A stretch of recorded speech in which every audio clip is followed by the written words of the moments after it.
आप देख रहे हैं दिल्ली क्राइम मोर्चा और इस वक्त हम पहुंचे हैं JMD टेंट हाउस जापानी पार्क रोहिणी। यहाँ पे 3 दिन से कथा चल रही है। एक तारीख से कथा शुरू हुई थी और आज 3 तारीख है। कथा का तीसरा दिन है। परम पूज्य गौरदास महाराज जी यहाँ पर आए हैं। भारत के लोग यहाँ पे आज एकत्रित हो रहे हैं। कथा के जो भक्त हैं वो यहाँ एकत्रित हुए हैं। कथा आपके जीवन में क्या महत्व रखती है, इन मुद्दों पर चर्चा करेंगे। अंदर एक प्रेस कॉन्फ्रेंस रखी गई है और जो भक्त जन आए हैं दूर दूर से, उनसे भी चर्चा करेंगे। और सबसे अच्छी बात हमें यहाँ देखने को मिली कि कथा सुनने के लिए युवा आगे आ रहा है। शायद आपको इस बात पे विश्वास नहीं हो रहा कि युवा भी कथा सुनने के लिए उत्साहित है। अंदर हम आपको पंडाल में लेके चलते हैं और पूरा पंडाल खचाखच भरा हुआ है। आरती के भी दर्शन करेंगे और गुरुजी महाराज से भी अपने सीधे सवालों का सीधा जवाब बनाएंगे और सीधा सवाल पूछेंगे। फिलहाल हम आपको पंडाल के अंदर लेके चलते हैं। बड़ा ही भव्य में और आकर्षित पंडाल है। आइए।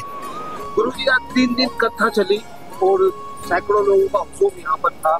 सबसे अच्छी बात की बच्चे जो आजकल मोबाइल की दुनिया में सिमट चुका है उनका जीवन, लेकिन बच्चे यहाँ पर थे, युवा यहाँ पर थे और आपकी एक एक बात को वो बड़ी गहराई से सुन रहे थे। क्या कहना चाहिए? हम लोगों का प्रयास विशेष यही रहता है कि जो उम्र दराज लोग हो गए हैं उन लोगों ने तो अपना जीवन जी लिया है, उनको भी अपना कल्याण करना है, पर सबसे ज़्यादा ज़रूरत जो है वो यूथ की है। जो युवा समाज है उसको मार्गदर्शन की सबसे ज़्यादा ज़रूरत है।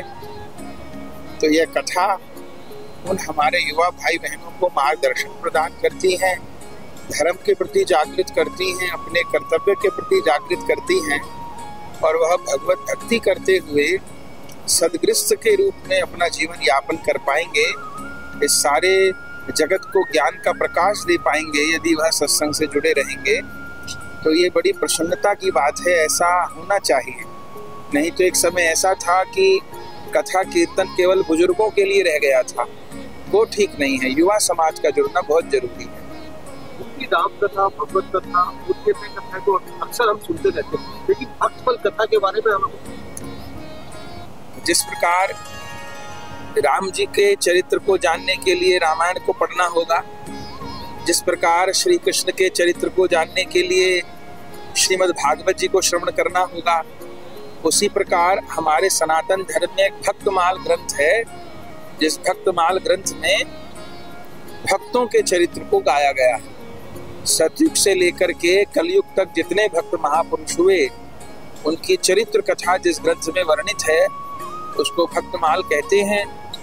उसी भक्तमाल ग्रंथ की यहाँ कथा हुई और उसमें वृंदावन को प्रकट करने वाले रूप सनातन गोस्वामी जी का चरित्र विशेष रूप से यहाँ 3 दिन में हुआ। इस कथा से क्या लाभ मिलता है?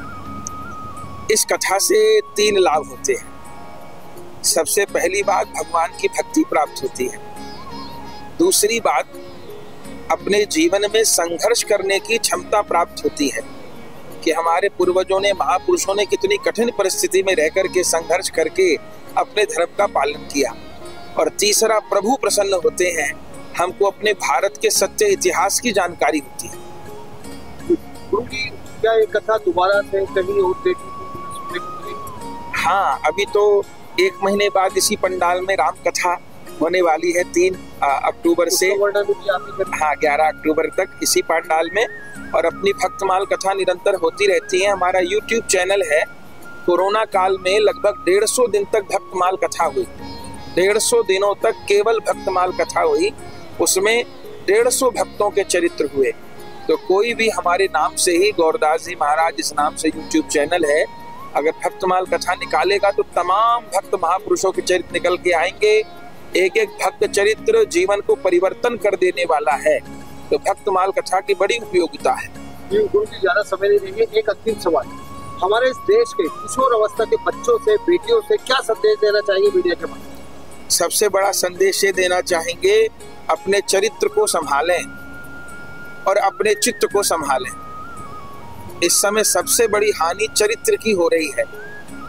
पाश्चात्य की जो हवा है, ऐसे कुसंस्कार हैं, इस प्रकार का परिवेश है, चरित्र की हानि हो रही है। और अंधी दौड़ में हमारी संतान इस समय दौड़ रही है। उनको रामायण से, भागवत जी से, गीता जी से प्रेरणा प्राप्त करनी होगी और बुरे विचार, बुरे कर्म वाले रास्ते को छोड़ करके सत विचार और सत कर्म वाले रास्ते पे आना पड़ेगा। इससे उनको संसार के भी सब सुख प्राप्त होंगे, जो भी संसार में सुख कहे जाते हैं वो भी प्राप्त होंगे भगवान की भक्ति करने से, और जो परम सुख है भगवान का सुख, मोक्ष का सुख, अपनी जीवन की पूर्णता पर वो भी प्राप्त होगा।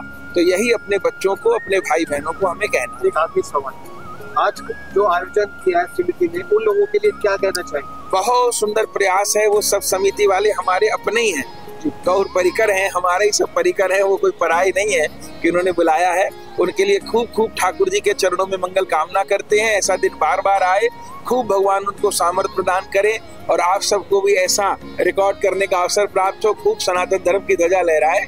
यही है। एक आखिरी बात, क्योंकि आपकी जो मधुर वाणी है, जो वो कानों में आती है, तो बड़ी एक नई ऊर्जा मिलती है। तो हमारे दर्शकों को एक भजन तो लगातार 3 दिन से सुन ही रहे हैं, बस समझने की इतनी बात है, जो करते रहेंगे भजन धीरे धीरे, जो करते रहेंगे भजन धीरे धीरे, तो मिल जाएगा प्रेम धन धीरे धीरे, तो मिल जाएगा प्रेम धन धीरे धीरे।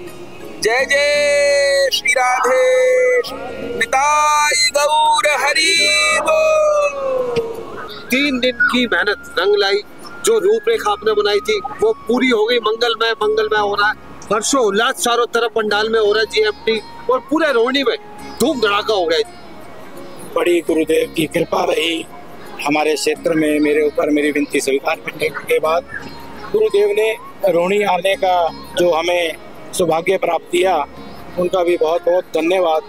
श्री गुरु गौरदास जी महाराज जी के सानिध्य में 3 दिन का भक्तमाल कथा का कार्यक्रम बहुत ही सुनियोजित तरीके से लोगों की आशाओं के अनुरूप, भक्तों की आशाओं के अनुरूप हजारों की संख्या में लोगों ने गुरु जी की अमृत वाणी का लाभ लिया। सब हर्षान्वित रहे। पूरे क्षेत्र में अमृत वाणी की वर्षा गुरु जी की महिमा से सब लोगों को मिली, जिसके लिए मैं गुरु जी का कोटि कोटि धन्यवाद करता हूँ। आगे भी हमें गुरु जी की कृपा मिलती रहेगी। हमारे सारे मीडिया भाइयों ने बहुत ही सुंदर तरीके से गुरु जी का वर्णन चरित्र अपने कैमरों के अंदर लिया, अपने भावों के साथ सनसनी रिपोर्टर की तरफ से, और हमारे कई भाई आज आए हुए हैं यहाँ पे गुरु जी की समीक्षा के लिए। सबका बहुत बहुत धन्यवाद जी। एक आखिरी बात जी, अब क्या आगे भी राम कथा या अन्य कथा देखने को या सुनने को मिल सकती है? गुरु जी की राम कथा रामलीला के समय में सेक्टर 11 रोहिणी रामलीला प्रधान समिति द्वारा नियोजित हुई है। गुरु जी का लाभ हमें फिर दोबारा बहुत जल्दी मिलेगा। 9 दिन की राम कथा गुरु जी की हमें बहुत ही जल्दी कृपा गुरु जी की मिलेगी। राम लला मंचन, साथ में रामलीला का और राम कथा दोनों एक ही मंच पे पहली बार दिल्ली के इतिहास में होने जा रहे हैं। गुरु जी एक नया इतिहास ये रचा जा रहा है कि पहले राम कथा होगी और उसके बाद रामलीला का मंचन होगा। सेक्टर 11 रोहिणी रामलीला समिति द्वारा ये प्रयास, गुरु जी ने उनकी बात को एकदम से माना। जम्मू के अंदर उनकी अपॉइंटमेंट बुक थी कथा की व्यवस्था की, उसको कैंसिल करके उन्होंने प्रस्ताव स्वीकार किया, हमारी विनती स्वीकार करी। गुरु जी का बारंबार बहुत बहुत बहुत धन्यवाद जी। एक आखिरी बात, एक इस कार्यशाला आयोजन करने के लिए एक आर्थिक फंड की जरूरत पड़ती है, बहुत सारी चीजें की जरूरत पड़ती है। तो आज इस सफल कार्यक्रम के लिए किसका धन्यवाद करना चाहिए? गुरु जी का और राधे श्याम हमारे प्रभु राधे किशन जी, उन्हीं का सब कुछ है, उन्हीं को समर्पित है। उन्हीं के द्वारा सारी जिज्ञासा, जितने भी अंदर मन के अंदर भावनाएं रहती हैं, वो अर्पित करने का भाव रहता है कि हम जो कुछ कर पाएं, जिस भी माध्यम से उन्होंने हमें बनाया है, छोटा बड़ा जैसी हमारी व्यवस्था हमें दी है, सब कुछ अर्पित उन्हीं का है। उन्हीं को करने के लिए हमेशा तैयार है हम, और हमारी बालाजी सेवा समिति हमेशा तत्पर ऐसे धार्मिक कार्यों के लिए हमेशा खड़ी हुई है। हमारे आज साथ में भाई हमारे साथ जुड़े हुए हैं बालाजी सेवा समिति से। भाई बोले तो सी, ऐसा लग रहा है राम और लक्ष्मण की जोड़ी हो, चेहरे की मुस्कुराहट बता रही है, बड़े खुश है आप, क्या कहना चाहिए? हमारे इस समय मन में हमारा इतना बड़ा उत्सव संपन्न हुआ, इसके लिए हम पूरे समाज को, अपने बालाजी सेवा समिति को, संस्था को, सबको बड़ा धन्यवाद करेंगे। जय जय श्री राम। सबसे ज्यादा लोकप्रिय विधायक, दिल्ली के लोकप्रिय विधायक महेंद्र गोयल जी, जो किसी परिचय के मोहताज नहीं है और समाज में कार्य होता है उसमें बढ़ चढ़ कर हिस्सा लेते हैं, क्या कहना चाहिए सर? आज यहाँ पर श्री भगत माल जी की कथा थी, जिसके अंदर मैं आया और स्मरण किया। इन कथाओं में मैं अक्सर आता रहता हूँ, क्योंकि इन कथाओं के द्वारा ही व्यक्ति सीखता है और उससे जो भी अच्छे गुण होते हैं मैं उनको सीखने का प्रयत्न करता हूँ और जिंदगी के अंदर उनको उतार के आगे काम करने के लिए मुझे प्रेरणा मिलती है। प्रभु का आशीर्वाद मिलता है, भक्तों का आशीर्वाद मिलता है। इस नाते में इन कथाओं मीडिया के माध्यम से क्या संदेश देना चाहेंगे भक्तजनों को? मीडिया के माध्यम से एक ही बात कहूँगा, इंसान को इंसान से प्रेम करना चाहिए, यही हमें कथाएं सिखाती हैं। कोई भी धर्म हमें ये नहीं सिखाता कि मतलब आप कहीं पर किसी से नफरत करें।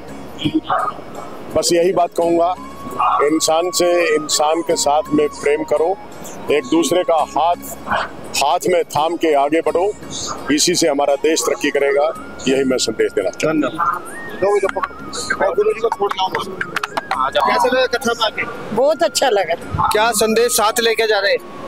बहुत अच्छा संदेश लेके जा रहे हैं। अच्छा लगा। हाँ जी, ऐसी कथाओं का क्या असर पड़ता है, क्या कहना चाहिए? समाज में बहुत असर पड़ता है। बहुत अच्छी कथा थी, गुरु जी बहुत अच्छा कह रहे हैं। कथा जो दिल में भा गई है और अपना ईगो छोड़ देना चाहिए। सबसे अच्छा लगा, अपना ईगो छोड़ना चाहिए। मैंने दो चीज छोड़ दिया, दो चीज छोड़ भी दिया। क्या क्या?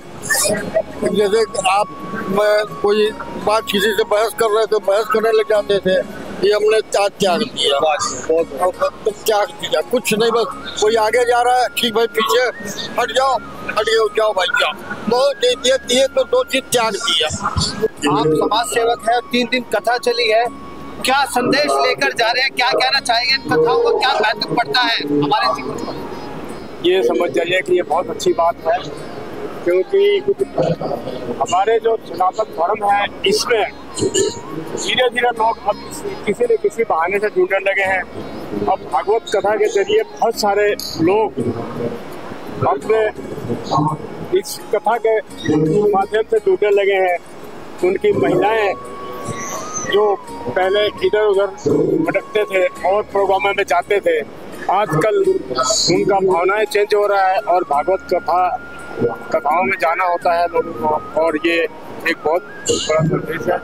इस तरह के कार्यक्रम हमारे भारतवर्ष में हो रहे हैं और आगे होते रहेंगे, बढ़ते रहेंगे, क्योंकि ये कलयुग में एक सतयुग का अवतार है। जो इस तरह के लोगों के दिलों में भावनाएं जो उत्पन्न होती है, ये उसी का देन है। शाम सबको हमें कथा में बड़ा आनंद आया। भक्तों के चरित्र का बखान किया महाराज जी ने और उनके भक्तों के चरित्र से हमारे जीवन में भी बहुत अंतर आता है, क्योंकि भक्तों के चरित्र से ही हम सीख मिलती है हमें कि हमें भक्ति में कैसे आगे बढ़ना है, अपने भक्ति में कैसे हमें प्रोग्रेस करनी है। तो उसके लिए हमें भक्तों का चरित्र पढ़ना जरूरी है, तभी भगवत प्राप्ति होगी। तो इसलिए कृष्ण प्राप्ति करनी है तो कृष्ण के भक्तों के चरित्रों का श्रवण कीजिए। हरे कृष्णा, राधे श्याम। पंडित अश्विनी भारद्वाज जी, आपने बड़े उतार चढ़ाव देखे हैं जीवन में, बहुत सारे कथावाचक भी देखे होंगे। इस कथा का आम आदमी के जीवन पे क्या असर पड़ता है? देखिए, जय श्री राधा माधव, किसी भी प्रकार से यदि हम कथा में पहुंच पाते हैं, उसका श्रवण कर पाते हैं, तो समझ लीजिए कि हमारे पुण्य कर्म है, हमारे पितरों का आशीर्वाद है।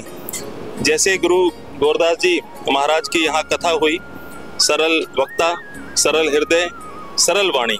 उसके बाद असीम जैन और सभी गौर परिवार ने जो ये कथा का आयोजन किया स्वर्ण जयंती पार्क में, बहुत अच्छी कथा थी। यहाँ सुनने के लिए और जानने के लिए और सीखने के लिए इतना कुछ था कि एक आम जीवन में हम अपने जीवन को किस तरीके से अच्छा कर सकते हैं, किस तरीके से उसको बढ़ावा दे सकते हैं, यह बहुत अच्छा था। बच्चों के लिए सीखने के लिए, आज उनके बीच में ये जागरूकता लाने के लिए ये एक बहुत अच्छा प्रयास है। और 3 दिन की इस कथा में बहुत आनंद हुआ। मैं यही कहना चाहता हूँ कि जिसकी ओर है हरि, हार नहीं उस ओर, हरि हरि तू भज ले सदा, हरि मिलेंगे हर ओर। जय श्री राधा माधव। क्या संदेश देना चाहेंगे? 3 दिन कथा चली और यूथ भी जुड़ रहा है बड़ी तेजी से, कथा पे अमल भी कर रहा है, क्या संदेश देना चाहिए श्रीमान जी? देखो, ये जो इनिशिएटिव है बहुत बढ़िया है, कथा का आयोजन किया गया है। जो भी आयोजक हैं उनको बहुत बहुत धन्यवाद। धर्म का प्रचार कर रहे हैं, लोगों के अंदर धर्म की बातें, अच्छी बातें, सनातन धर्म को आगे बढ़ावा देने के लिए। और इतनी सुंदर कथा, इतना सुंदर मंडप, हर चीज़ बहुत बढ़िया थी और सब जो है तालियों के हकदार हैं और बहुत बधाई के पात्र हैं और मैं इनको बहुत बहुत बधाई देता हूँ। और हमारे सनातन धर्म की सबसे बड़ी ब्यूटी ये है कि ये दूसरों के ऊपर कोई वो नहीं करता है। और इसके अलावा हमारे समाज में जो बच्चे आ रहे हैं उनको भी हमें धर्म के प्रति जो चीज़ें हैं वो शिक्षा देनी चाहिए, जो कि लैकिंग है, हम नहीं दे पा रहे हैं। पश्चिमी सभ्यता के चलते हम उन्हीं चीज़ों में घुसते जा रहे हैं। तो हमें जो है बच्चों को ये शिक्षा देनी चाहिए, धर्म की शिक्षा देनी चाहिए। और सनातन धर्म बहुत बड़ा धर्म है, सबसे पुराना धर्म है और मैं अगेन उनको बधाई देता हूँ कि बहुत अच्छा प्रोग्राम किया। जय श्री राधे। जय श्री राधे। जय श्री